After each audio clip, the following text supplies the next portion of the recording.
Hi, welcome dear students to today's class on disorders of the thyroid gland.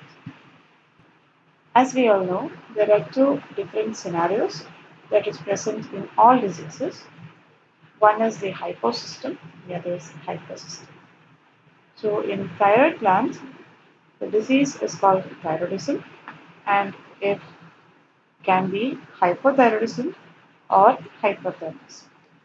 If it is hypothyroidism, you can understand that the concentration of thyroid hormones in the blood of a person is low, whereas in hyperthyroidism, the thyroid hormones are over secreted by the thyroid gland. So, hyperthyroidism, different signs and symptoms can be seen. The most common ones are dry skin and cool extremities, puffy face, hands and feet are also puffy, delayed tendon reflex relaxation, carpal tunnel syndrome, bradycardia, diffuse alopecia. Alopecia in the sense you can see it in the figure over here, where hair loss is seen in a diffuse manner throughout the hairline, and serous cavity effusions. So other symptoms include difficulty in concentrating, cold intolerance, slow digestion, weight gain, fatigue, thin coarse hair, brittle fingernails, muscle aches, dizziness, constipation, ringing in ears, poor memory, paresthesia, hoarse voice, milky discharge from breast, menorrhagia, and amenorrhea. So most of the people will not be experiencing all the symptoms, but at least some of them in combinations. So what are the causes of hypothyroidism? The major cause could be autoimmune disorder, which includes Hashimoto's disease and atrophic thyroiditis. Other diseases which is involved with iodine is called iatrogenic, could be because of iodine 123 treatment, thyroidectomy, external irradiation of the neck, or it could also be caused by congenital hypothyroidism, use of drugs like excessive iodine, lithium, or antithyroid drugs, iodine deficiency, or infiltrative or disorders of the thyroid like amyloidosis, sarcoidosis, hemochromatosis, and scleroderma. So, classification of hypothyroidism is classified into several different groups.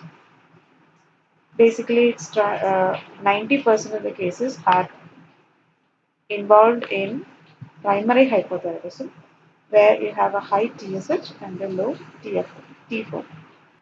The second situation is called subclinical hypothyroidism, where there are no clinical features which are obvious.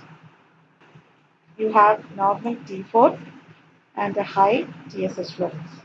The third group is secondary or central hypothyroidism, where the T4 is low but the TSH is not appropriately high.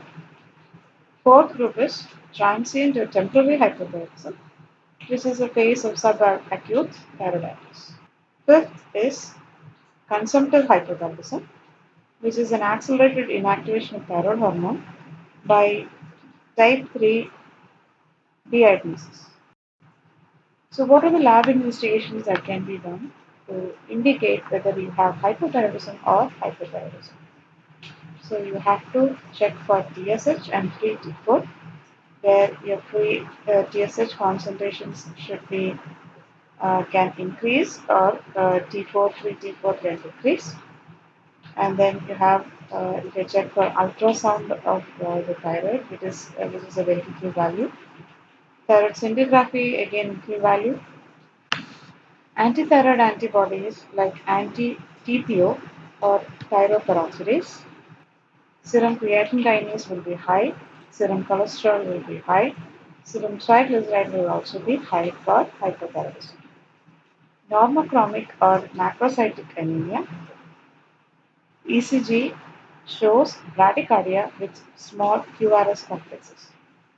So these are the different symptoms or the lab investigations or the lab results that we can see when you have hypothyroidism.